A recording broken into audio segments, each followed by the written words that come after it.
as you look live from Sky 9 at the campus of Gardena Senior High School, site of this morning's shooting of two students and a suspect in custody, the question now turns not just to the investigation into exactly how this happened, but how are those student victims doing? Let's check back now this afternoon with KCAL 9's Cara Finstrom, who is live at Harbor UCLA Medical Center about a mile away from the campus. Cara, we've been hearing that the girl who was shot in the head, has been in surgery for quite some time, last listed in critical condition. What do we know right now? That is the last update. Hospital officials here have been keeping us briefed. They say both of those 15-year-old students are being treated right now at this hospital behind me. This is Harbor UCLA. As you mentioned, it's in the West Carson area, just about a mile away from that school. Now, a short while ago, we have some videotape to show you. Hospital officials came out. They did tell us that they believe, as unusual as this sounds, the same bullet may have struck the 15-year-old boy in the neck, traveled straight through, and then hit the 15-year-old girl in the head. Here's what the chief medical officer told us about their conditions.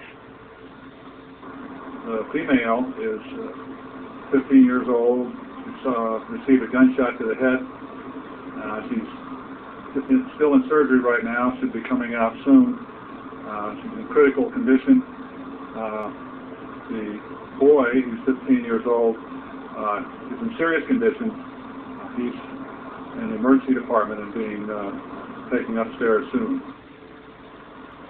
And hospital officials did go on to say that that boy has not undergone any surgery. They say he's being carefully observed right now. It's not clear what type of treatment he will need, but they say that type of wound can cause concerns for the windpipe. At this point, they're still observing him and figuring out the extent of that wound. Now, as for the girl who was struck in the head, they also are not releasing any other details about that injury. In fact, they say it really probably won't be clear until she becomes conscious again and is out of the effects of anesthesia what the extent of her injuries are.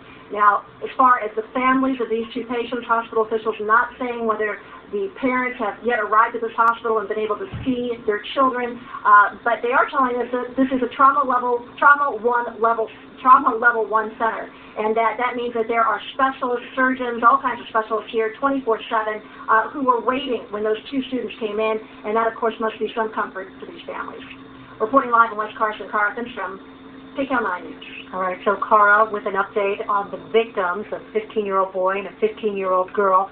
The suspect with LAPD right now taken to the Harbor Police Station where he is being questioned. We don't know yet what charges he will face. We are told he is 17. There were earlier reports that he was 15 years old, but the LAUSD police chief now telling us he is 17 years old. And what's going on in the campus? Well, you see the live pitch from Sky 9 right now.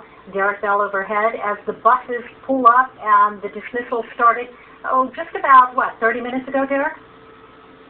That's correct, and it looks like that dismissal has largely been completed. We're not seeing any students that are moving about on campus. The school buses themselves have left the campus as well. We've seen a number of administrators that are now gathering in the front of the school. On 3 of the 4 streets that surround Gardena High School, that be Normandy, 177th, and Budlong, are now open. The only street that is still closed is 182nd, just in front of the school. There's still plenty of police cars here, but we're not seeing any sort of tactical movements by those officers. It looks like that search that they were conducting up until just about an hour ago, all completely finished right now. And the students have now left the campus. Now, we heard the deputy chief here just a short time ago say that they have moved from a tactical operation to an investigative one. We've got to believe that the officers that are on scene right now are doing that, conducting part of that investigation. We're not seeing them move about on the campus. So this orderly dismissal or structured dismissal of the students, as it was described, that was to begin at 1:52, went off just a few minutes before that, and within about 15 minutes, it looked as though all the students had moved to the number of different exits that are here on Gardena High School, either got buses, were reunited with their parents, or simply walked home.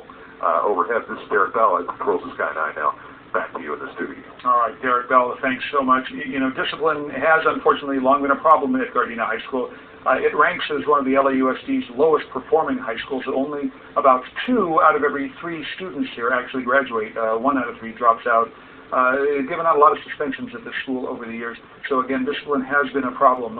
Today, There was just one student who was causing the problems, and his story continues to unfold as those students continue to recover at the hospital. One of them still in surgery at last check, Sandra. Yeah, we're going to take a really quick break here on KTOL 9 News. We will be back with more coverage, continuing live coverage of the shooting at Gardena High School. We'll be right back in a moment.